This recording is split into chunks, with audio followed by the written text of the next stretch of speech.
오늘도 말씀을 깨닫는 은혜와 함께 하나님 나라를 누리는 복이 있기를 주님의 이름으로 축원합니다. 우리가 하나님 나라를 누린다는 건 정말 큰 은혜예요. 하나님 나라에 깃든다는 것, 하나님 나라에 거한다는 것, 놀라운 은혜죠. 이것을 사모했던 자들이 누구예요? 기브온 족속들이에요. 그래서 이제 하나님께서 이 가나안 땅을 이스라엘 백성에게 넘겨주었고, 그래서 하나님께서 이 땅을 멸하실 것을 바라보니까 자기들이 죽을 수밖에 없고, 그러므로 자기들도 그 하나님 나라에 깃들이고 싶어서 어떻게 해요? 자기들이 먼 데서 온 것처럼 꾸며가지고 와서 화친조약을 맺으며 자기들을 종으로 삼아줄 것을 요청했죠. 그런데 그때에 하나님께 묻지 않고 이스라엘이 이들과 함께 화친조약을 맺게 되어졌어요. 그리고 이제 오늘 본문에 이어지면서 16절에 그들과 조약을 맺은 후 사흘이 지나서야, 3일이 지나고 나서야 그들이 이웃에서 자기들 중에 거주하는 자들이라 함을 들으니라. 그들이 멀지 않은 곳에 있는 자들이었음을 이스라엘 사람들이 듣게 되어진 거예요. 그래서 17절에 이스라엘 자손이 행군하여 셋째 날에 그들의 여러 성읍들에 이르렀으니, 그래서 그들을 직접 찾아가죠. 행군하여 셋째 날에 그들에게 이르게 되어져요. 그들의 성읍들은 기브온과 그비라와 부에롯과 기럇 여아림이라. 바로 히위 족속의 그 성읍들이 바로 이들의 성읍인 것을 보게 되고 알게 되어지는 거죠. 그래서 18절에 그러나 회중 족장들이 이스라엘의 하나님 여호와로 그들에게 맹세했기 때문에 이스라엘 자손이 그들을 치지 못한지라. 그들이 행군해서 그곳으로 왔고 이제 가나안 땅을 하나하나 점령해 가야 되는데 이들은 점령할 수가 없는 거예요. 왜냐하면 하나님 여호와의 이름으로 이들이 맹세하고 언약을 맺었기 때문에 그러한 거죠. 비록 그들이 속이고 이렇게 조약을 맺긴 하였으나, 비록 그들이 속였다 해도 누구의 이름이 걸렸어요? 여호와 하나님의 이름이 걸렸기 때문에 이들은 반드시 이 약속을 지켜야만 하는 거예요. 하나님의 이름이라는 게 이런 거예요. 그래서 우리는 여호와의 이름을 망령되이 일컬으면 안 돼요. 우리가 맹세하는 일에 하나님의 이름을 걸면 안 돼요. 우리가 함부로 맹세하면 안 돼요. 왜냐하면 우리는 그러한 맹세들을 지킬 만한 힘과 능력이 없어요. 때로는 우리가 하나님 앞에 서원하며 기도하죠. 정말 조심해야 돼요. 때로는 우리가 어떤 감정에, 우리의 마음에 그런 것들로 인해 하나님 앞에 맹세하거나 맹약할 때가 있어요. 서원할 때가 있어요. 그러나 그것을 갚을 능력이 우리 안에는 없어요. 한 치 앞도 알 수 없는 우리의 미래고 한 치 앞도 알 수 없는 우리의 앞날이에요. 그렇기 때문에 어떤 일이 벌어질 줄 알고 하나님 앞에 함부로 우리가 맹세하고 맹약하고 하나님의 이름으로 약속하느냐라는 거예요. 하나님 앞에 묻고 정말 하나님께서 확실하게 응답하시지 않는 한 함부로 우리가 맹세하거나 서원하면 안 돼요. 정말 정확하게 하나님 앞에 묻고 하나님의 뜻인 것이 분명해졌을 때 그때 맹세하고 그때 서원할 수 있어요. 그것도 안 하는 게 좋아요. 우리는 우리의 한 치 앞도 모르는 앞날이에요. 그런데 우리가 함부로 서원했다가 그게 결국에는 우리의 뭐가 돼요? 족쇄가 되는 거예요. 지금 이스라엘 백성이 그러는 거죠. 그들과 함부로 여호와의 이름으로 맹세하고 언약했기 때문에 그게 족쇄가 되어서 지금 이 가나안 땅을 하나하나 점령해 가야 되는데 점령할 수 없죠. 치지 못하는 거예요. 그러니 이들은 지금 모순에 빠지죠. 딜레마에 빠져요. 왜 그래요? 이 땅을 점령하라는 하나님의 명령과 또 이들과 맺은 이 조약과 이 두 가지, 여호와의 이름으로 조약을 맺은 것과 또 하나님의 명령과 부딪히는 상황에 오게 되어진 거예요. 그러니 회중이 다 족장들을 원망하죠. 이들을 지금 쳐서 멸하고 이 땅을 점령해야 되는데 할 수 없는 지금 지경에 놓이게 된 거죠. 그러니 모든 족장이 뭐라 그래요? 19절에 보면 우리가 이스라엘의 하나님 여호와로 그들에게 맹세하였은즉, 하나님 여호와로 그들에게 맹세했다는 거예요. 이제 그들을 건드리지 못하리라. 우리가 그들에게 맹세한 맹약으로 말미암아 진노가 우리에게 임할까 하노니. 그렇게 여호와의 이름으로 맹세했는데 맹세해놓고 그것을 깨뜨리면 진노가 오히려 우리에게 임한다라는 거죠. 그러니 이렇게 행하여 그들을 살리리라 하고 무리에게 이르되 그들을 살리라 하니 족장들이 그들에게 이른 대로 그들이 온 회중을 위하여 나무를 패며 물을 깃는 자가 되었더라. 그들에게 맹세한 맹약이 있기 때문에 그들을 치지는 못해요. 대신에 그들을 이제 나무를 패며 물을 깃는 자로 삼자, 종으로 삼자 이거죠. 그래서 22절에 보면 여호수아가 그들을 불러다가 말하여 이르되, 그들을 불러다가 말해요. 너희가 우리 가운데에 거주하면서 어찌하여 심히 먼 곳에서 왔다고 하여 우리를 속였느냐. 비록 그들이 정말 하나님 편에 서고 싶었고 어떻게든 하나님의 구원의 은혜를 누리고 싶었던 그 마음은 너무나 소중해요. 정말 하나님을 인정하고 하나님의 그 주권적 섭리를 그들은 바라보며 하나님 편에 서려고 한 것은 너무나 훌륭한 마음이고 믿음이에요. 그러나 문제는 뭐예요? 속였다는 것은 문제예요. 하나님 편에 섰으니 어떻게 해도 된다가 아니라 속인 건 분명히 문제예요. 그래서 여호수아가 속인 것에 대해서는 분명히 지목을 하죠. 그리고 나서 뭐라 그래요? 그러므로 너희가 저주를 받나니 너희가 대를 이어 종이 되어 다 내 하나님의 집을 위하여 나무를 패며 물을 깃는 자가 되리라. 너희가 우리를 속였기 때문에 너희를 죽이지는 않지만, 너희를 진멸하지는 않지만 대신에 너희가 저주를 받아서 너희가 대를 이어 종이 될 것이다. 대를 이어 이제 종이 될 것이고, 그래서 이 종살이를 어디서 하느냐? 내 하나님 집을 위하여 나무를 패며 물을 깃는 자가 되리라. 성막에서, 성전에서 나무를 패며 물을 깃는 그런 허드렛 일을 감당하는 종이 되어야 한다라는 거죠. 신세계라는 영화에 명대사가 있죠. 뭐예요? 살려는 드릴게. 살려는 드릴게. 살려는 주겠다. 진멸하지는 않겠다. 대신에 우리 가운데서 여호와의 전에서 나무를 패고 물을 깃는 종살이를 해라. 그러니 그들이 어떻게 반응해요? 우리가 이러려고 지금 당신들과 화친 조약을 맺은 줄 아느냐? 그렇지 않아요. 이것을 어떻게 해요? 받아들이죠. 그들이 여호수아에게 대답하여 이르되 당신의 하나님 여호와께서 그의 종 모세에게 명령하사 이 땅을 다 당신들에게 주고 이 땅의 모든 주민을 당신들 앞에서 멸하라 하신 것이 당신의 종들에게 분명히 들림으로, 하나님에 대한 것이 들렸다는 거예요. 하나님께서 이 땅을 당신들에게 주었고 또 이 땅의 모든 주민을 당신들 앞에서 멸하라고 하나님께서 명령하신 것 우리가 분명히 들었고, 그냥 들은 것으로 끝나는 게 아니라 이것이 분명히 되어질 일로 이들은 받아들인 거죠. 믿는 거예요. 그래서 당신들로 말미암아 우리의 목숨을 잃을까 심히 두려워하여 이같이 하였나이다.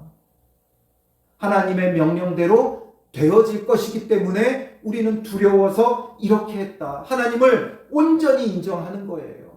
하나님을 온전히 지금 인정하며 그래서 그 하나님 앞에 두려워하는 거죠. 참된 믿음을 가진 거예요. 그래서 뭐라 그래요? 25절에 보소서 이제 우리가 당신의 손에 있으니 당신의 의향에 좋고 옳은 대로 우리에게 행하소서. 당신이 당신의 의향에 좋고 옳은 대로 우리에게 행하소서. 어떻게 하든지 받아들이겠다. 다만 살려만 주십시오 이거죠. 다만 살려만 주십시오. 당신이 어떻게 하든지 어떤 처분을 내리든지 우리는 받아들이겠다 이거예요. 그래서 26절에 여호수아가 곧 그대로 그들에게 행하여 그들을 이스라엘 자손의 손에서 건져서 죽이지 못하게 하니라. 죽이지 못하게 하니라. 살려는 드리는 거지요. 살려는 주는 거예요. 그리고 그날에 여호수아가 그들을 여호와께서 택하신 곳에서 회중을 위하여 여호와의 제단을 위하여 나무를 패며 물을 깃는 자로 삼았더니 오늘까지 이르니라. 그래서 기브온 족속은 여호와의 전에서 나무를 패며 물을 깃는 그런 일들로 대대로 종살이를 하는 자들이 되어지는 거예요. 여호수아는 뭐라 그랬어요? 23절에 그러므로 너희가 저주를 받나니, 속였기 때문에 저주를 받는다. 속였기 때문에. 그러니 사실 이들의 믿음, 기브온 족속의 믿음과 누구의 믿음이 다르지 않아요? 라합의 믿음이 다르지 않아요.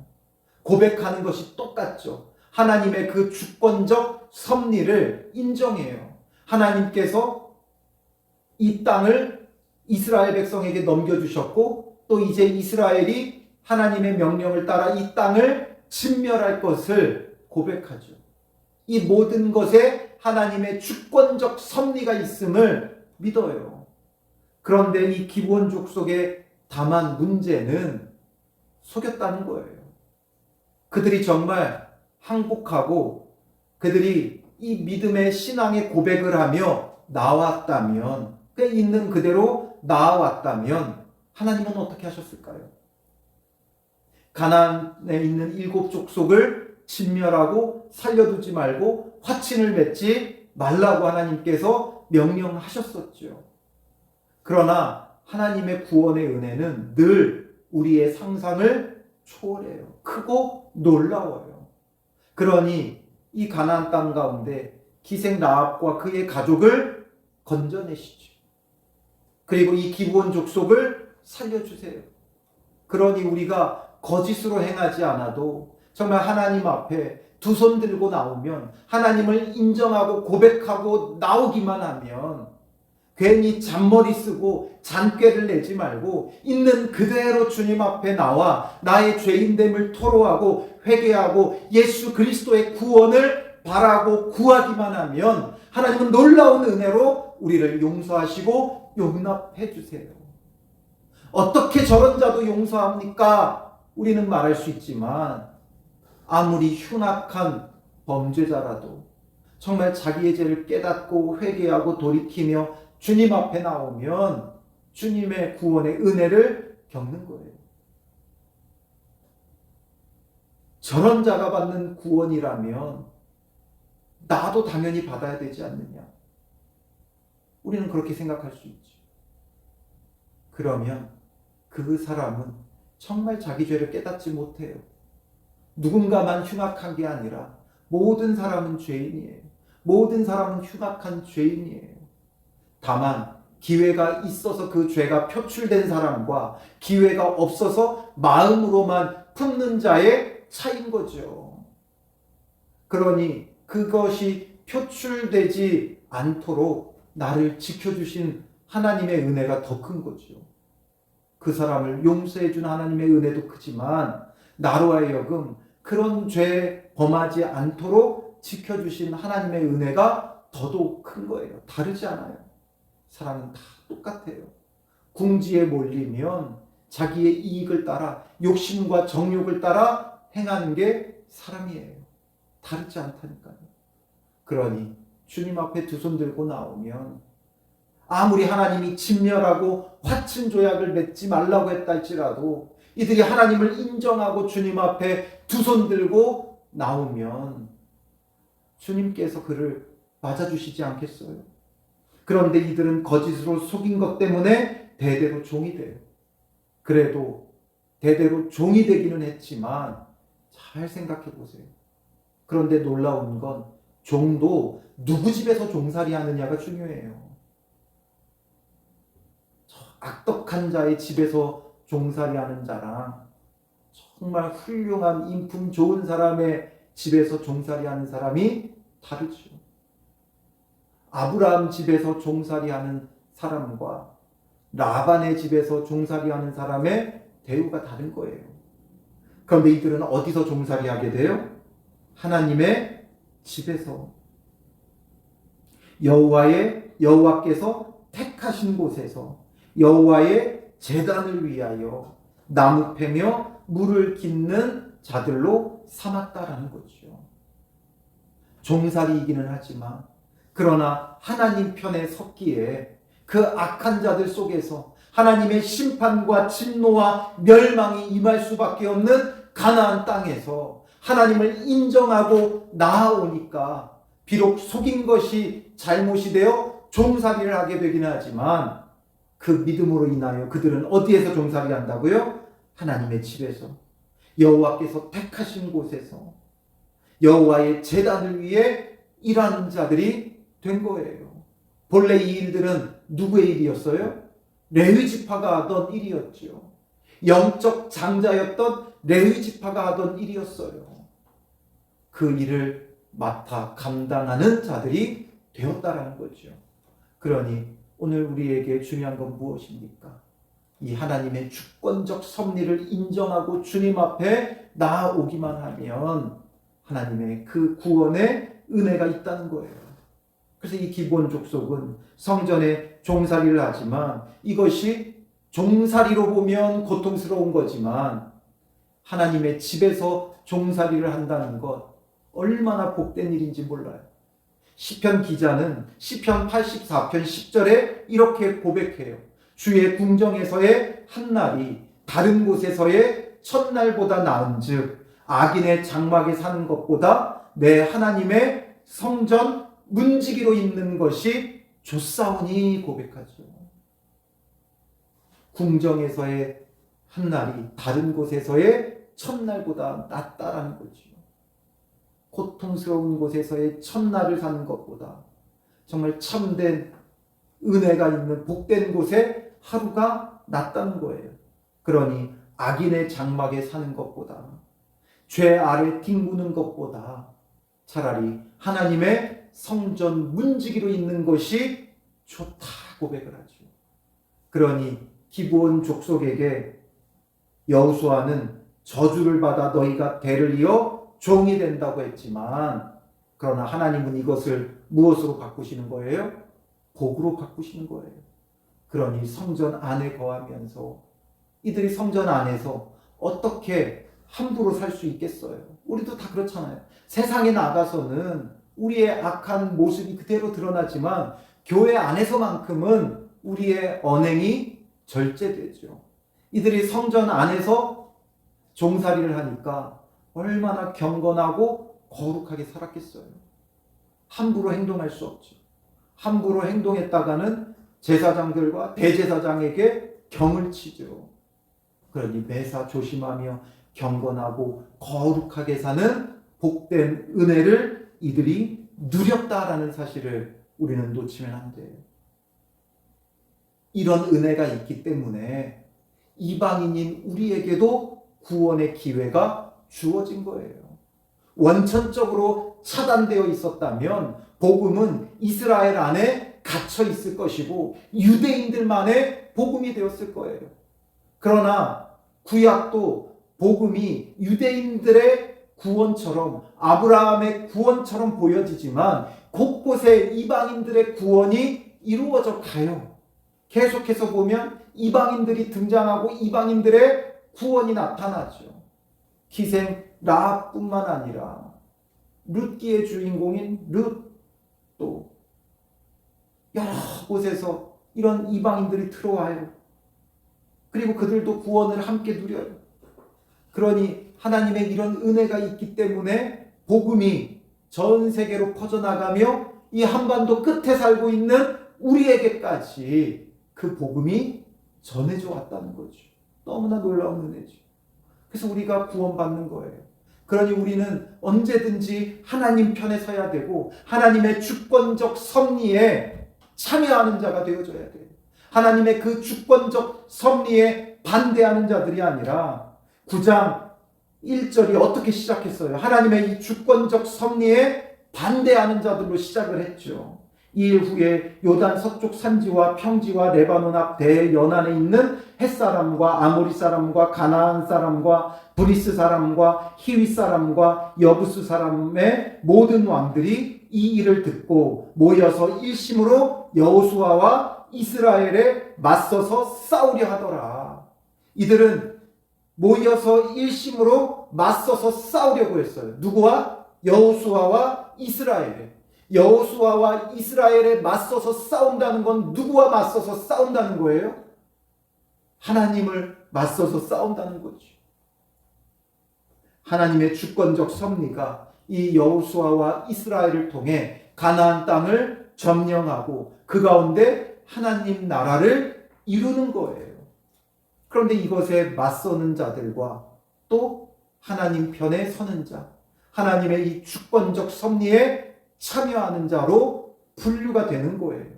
기브온 족속은 바로 하나님의 이 주권적 섭리에 참여하는 자가 되었어요. 오늘 우리도 마찬가지예요. 하나님의 그 주권적 섭리, 이 땅 가운데 땅 끝까지 복음을 전하고자 하시는 하나님의 이 주권적 섭리에 올라타는 자, 참여하는 자가 되어져야 돼요. 그것이 오늘 우리의 사명이 되어야 돼요. 복음의 증거자가 되는 것, 이게 우리의 사명이 되어야 돼요. 그래서 믿는 사람들은 우리끼리만 모이면 안 돼요. 세상 속에 나아가야 돼요. 복음을 들고 나아가야 돼요. 믿지 않는 사람들을 만나야 되고 그들에게 복음을 전해야 돼요. 선한 영향력을 끼치고 그들을 위하여 기도하고 그들의 영혼을 구원해내는 믿음의 사람들이 되어져야 한다는 것이죠. 하나님의 이 주권적 섭리, 이 땅을 복음으로 물들여 가기 원하시고 복음으로 점령해 가기 원하시는 하나님의 이 주권적 섭리의 참여자가 되어야 돼요. 그동안 우리가 그것에 반대하고 대항하는 자였지만 이제는 거기에 참여하는 자가 되어 주님의 복음을 들고 삶의 자리로 나아가 말씀에 순종하며 거룩하게 살고 복음을 나타낼 수 있는 예수 그리스도를 믿고 구원받은 자의 삶이 얼마나 거룩하고 복되고 참된 것인가를 보여주며 증거할 수 있어야 되는 거예요. 그게 바로 주님의 복음의 참여자가 되는 거죠. 주권적 섭리의 참여자가 되는 거예요. 그래서 우리가 악인의 장막에서 사는 것보다 하나님의 성전 문지기로 있는 것이 좋다라는 고백을 해야 돼요. 세상에서 아무리 잘 나가 봐야 결국 썩어 없어질 것들이죠. 세상에서 잘 나가 봐야 더 죄짓기 좋을 뿐이에요. 성전 문지기처럼 하나님 나라를 누리고 그 하나님 나라의 복음을 가진 그 복음의 비밀인 예수 그리스도를 소유한 자가 되는 것, 그건 정말 놀라운 은혜지. 우리 안에 보물을 품고 있는 거예요. 여러분, 복권 1등 당첨된 종이가 있다면 어떠할 것 같아요? 그게 주머니 안에 있기만 해도 어떠하겠어요? 밤잠 못 자죠. 저도 예전에 로또 한 장을 누가 주셔서 가지고 있었던 게 있는데 그 로또 한 장을 당첨된 것도 아닌데도 갖고 있기만 해도 막 기대가 되더라고요. 이거 1등 당첨되면 뭐 해야 되나? 일단 11조 내고 그 남은 돈으로 집을 살까? 교회 땅을 살까? 혼자 그냥 수많은 생각을 하죠. 그냥 막 행복해요. 그게 이제 발표가 되고 꽝인 걸 알았을 때는 아무것도 아닌데 안 될 줄도 알면서 당연히 안 될 거라고 생각하면서도 그렇게 기쁘고 좋은데 우리 안에 만세전부터 감추어졌던 비밀인 예수 그리스도가 있어요. 그렇다면 우리의 삶이 어떠하겠어요? 얼마나 큰 기대와 소망이 있어야 됩니까? 그렇기 때문에 이 땅에서 내가 지금 어떠해도 상관이 없죠. 어떠해도 상관이 없어요. 예수 그리스도의 그 복이 있기 때문에 이 땅에서 정말 예수 그리스도의 소망이 있다면 이 기브온 족속은 이스라엘 백성 가운데 포함되기만 한다면, 하나님의 백성에 포함되기만 된다면 대대로 종살이를 해도 좋다라는 거죠. 왜? 구원이 그들에게 있기 때문에. 생명이 있기 때문에, 영생이 있기 때문에 그런 거죠. 그러니 오늘 우리에게 예수 그리스도를 가진 그 비밀한 은혜, 축복 우리가 기억하며 정말 예수 그리스도를 통하여 하나님의 주권적 섭리에 참여하며 복음의 일꾼이 되어지는 믿음의 사람들이 되시기를 주님의 이름으로 축원합니다. 기도하겠습니다. 살아계신 아버지 하나님, 우리가 하나님 편에 선다는 것, 하나님의 편에 서도록 허락된다는 것, 그것은 성전의 문지기가 되어도 좋은 것인 줄 우리로 하여금 깨닫게 하여 주시고, 이 땅에서의 높음보다 정말 주님 나라 백성이 되는 것, 구원받은 자가 되는 것, 그것을 더 귀하고 값지게 여기게 하여 주시옵소서. 만세로부터 감추어졌던 영원한 비밀이었던 예수 그리스도를 나타내 주시고 우리에게 주셨사오니 그 은혜의 축복이 우리 안에 있으므로 우리로 하여금 기뻐하고 감사하게 하여 주시고 생명 얻었음에 구원의 감격과 기쁨이 늘 넘쳐나며 정말 주님의 주권적 섭리에 기쁨으로 참여하는 자 되어 복음의 증거자들이 될 수 있도록 인도하여 주시옵소서. 하나님의 주권적 섭리에 참여하는 것이 무엇인가를 깊이 묵상하게 하시고 그것이 우리의 사명이 되고 비전이 되어 하나님의 주권적 섭리에 기쁨으로 참여하는 믿음의 사람들, 구원받은 하나님의 백성들 되게 하여 주실 줄 믿사오며 예수님의 이름으로 감사하며 기도합니다. 아멘.